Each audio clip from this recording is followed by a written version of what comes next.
You'll hear the term prosecutor to describe the impeachment managers in former President Trump's trial, even though an impeachment trial, of course, is not the same as a criminal trial. Our Verify team explains the role of these members of Congress.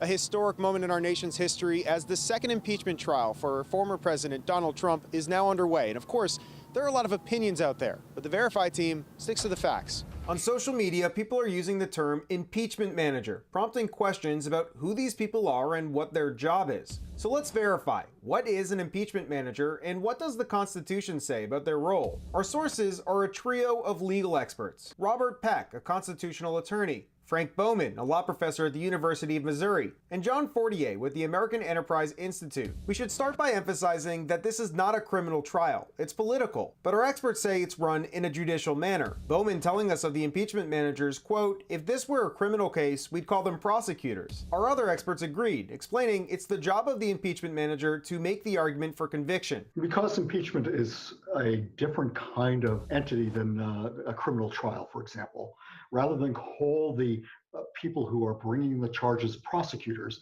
they're called House managers. In all, there are 9 impeachment managers selected by the House Speaker, Nancy Pelosi, and approved by the House. That includes Maryland Representative Jamie Raskin, who's the lead manager.